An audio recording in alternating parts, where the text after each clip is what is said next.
have many of these hearts that I've made because I think they're really cool and they're really fun. Some have holes in them to make necklaces, some do not, and they're clunkier.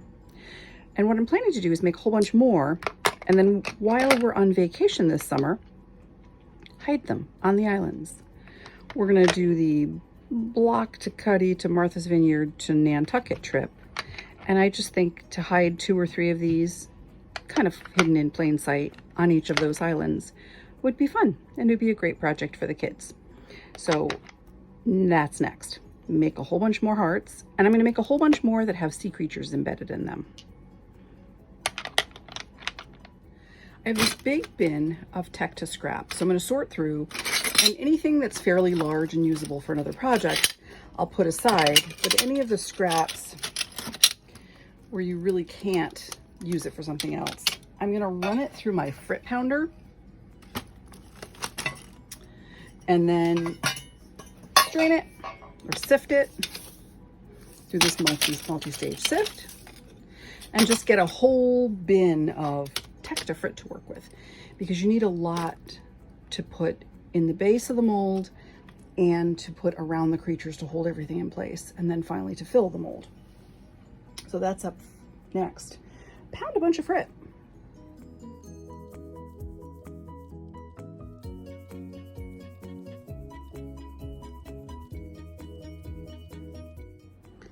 I'm going to save a few of these pieces to use as bases. So most of this little tiny scrap is going to get cut up, but a few that would make nice bases are going to be put aside. And all of this scrap, which are nice rectangular pieces, that's all going to be saved to make ornament bases for next Christmas. Once this is loaded, you take this section and you pound it. But I'm going to do that off camera because it's really, really loud. And I'm also going to mask up because it's really, really dusty. After you've pounded it a few times, you're going to run it through the sifter, which you need to double check and make sure it's clean, because this one had darker Frit, which I don't want.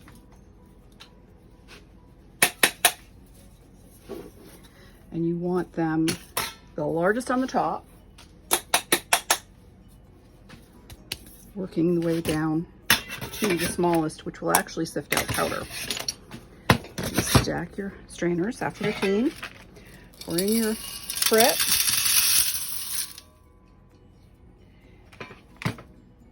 anything that's in the top I'm going to shave, and then pour right back into the pounder.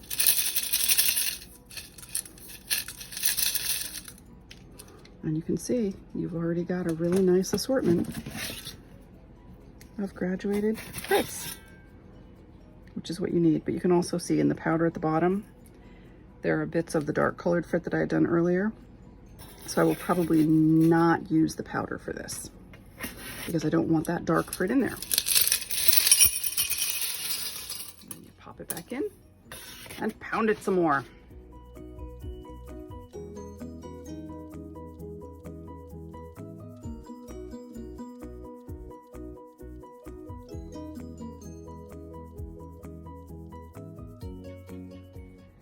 You do need a lot of Frit for these hearts.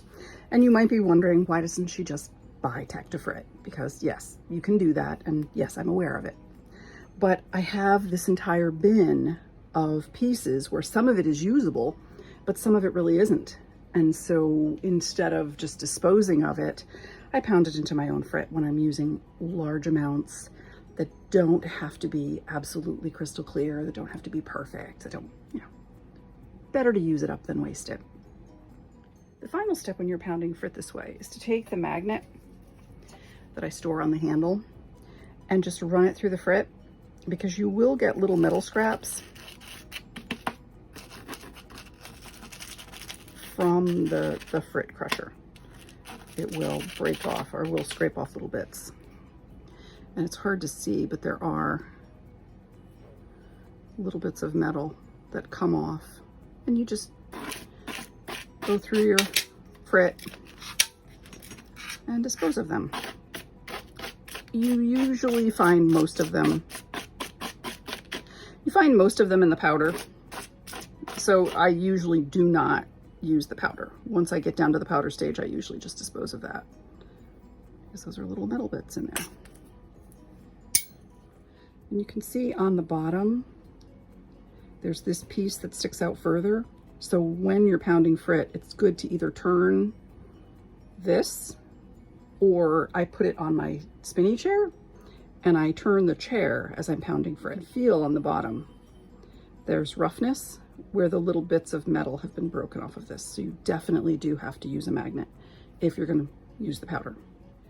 When I get to this point, I stop, because while there are still some pretty big pieces in here, they won't go through the sifter. These are small enough to use in the project. That might not be, but these are small enough, so I don't have to keep pounding.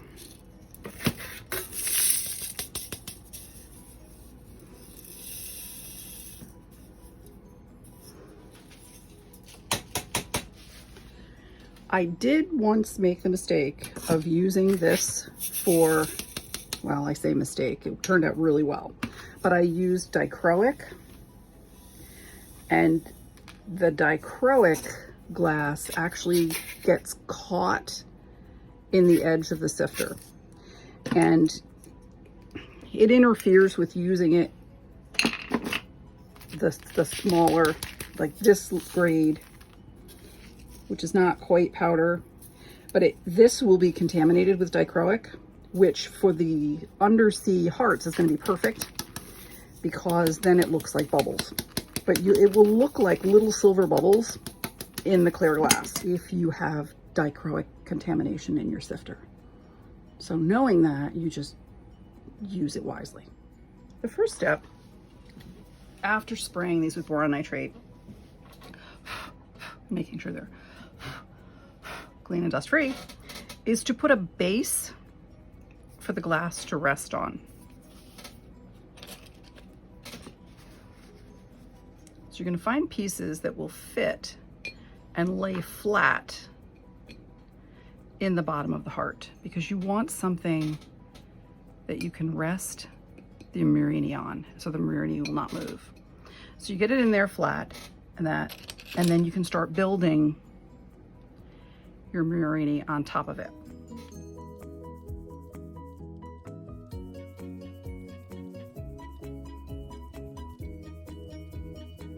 And when you put it in there, you need to make sure that it's flat, completely flat and level against the bottom of the mold. Because if not, as the glass melts, the Murrini will slide. Once you've got your base, you can start building up the Murrini design on that flat base, or you can then fill in around the edges. Whichever you feel like doing next is fine. I think I'm going to start building up the Murrini next. This is what I've decided on. I have seahorses, turtles, scallop shells, starfish, a couple of fish, and then some sunflowers and daisies. I'll make a couple of those as well. And then for the stems and seaweed, I buy green stringer mix from Tabitha's Glass Emporium. And it makes fantastic plant stems, leaves, and seaweed.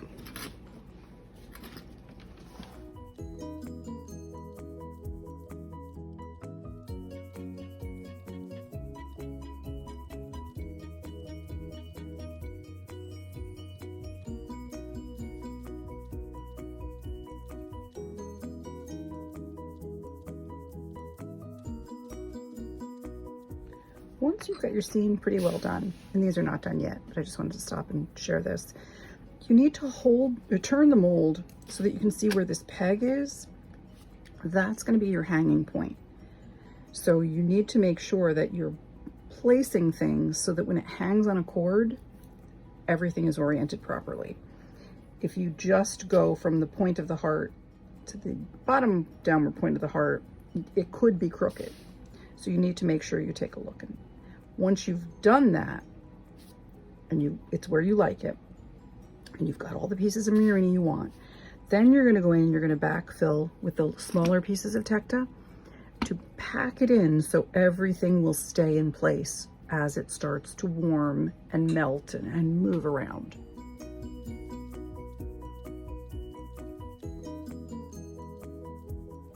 Back in the day, these little spoons were very popular. I'm not exactly sure what they're for. These are not the collector spoons. These are just part of an old silver set. This is actually a collector spoon. I just bend it with the pliers. I try not to do that to the silver spoons, and I just use them as they are. But really inexpensive at flea markets, tag sales, because people don't want to waste time polishing silver anymore. And they're perfect for crafting.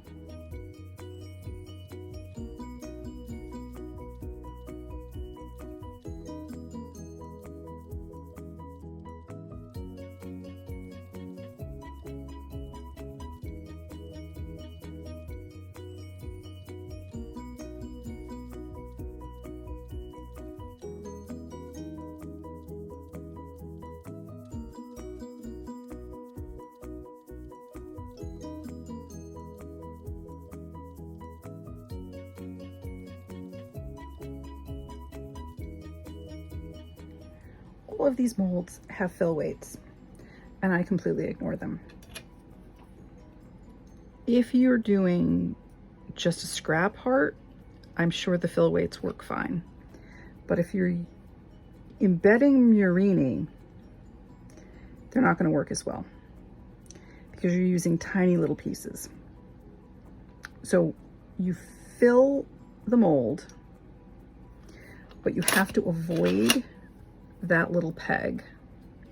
So see in there the little peg that's going to eventually be a hole through it? You cannot put any on there.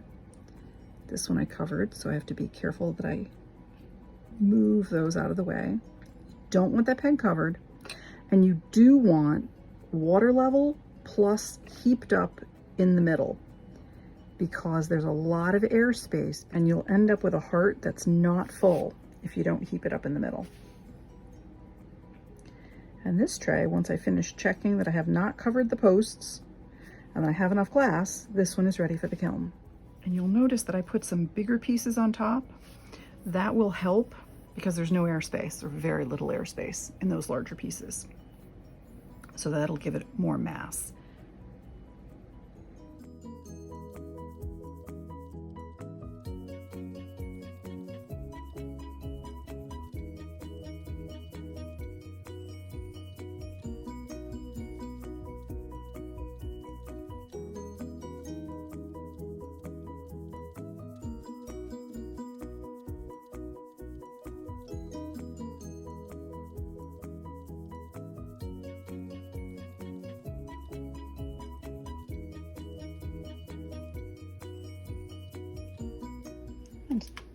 Alrighty, it's the next morning. Oh my goodness. I can tell already they are gorgeous. Yeah, I can't get it out one-handed. Look at how cute. This is the one with the sunflowers.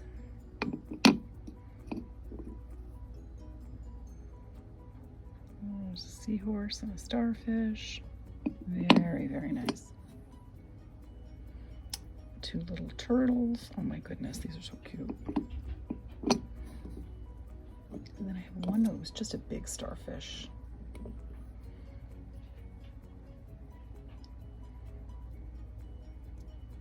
These turned out really great. Got a starfish. This one with two little turtles. Two turtles that are a little bit bigger. This one I put a little bit too much glass too close to the hole. It didn't close it up, but it got close to closing it up. So you have to avoid that when you make these hearts. Starfish and a seahorse. Just three little sunflowers. Seahorse and a fish. And this one's got two fish. Really cute. This one, while I really like it, I don't like the mold because this should actually be the face of it. And because it touches the mold, it's never beautiful and smooth like the top part. This would have to go in for a fire polish. I don't know that I'll do that until I have a bunch of them ready, but this mold, it's really deep, not my favorite. Creative Ceramics. Yeah, I've used it a couple times. It's not my favorite mold. But there we go. Ready to hide some little treasures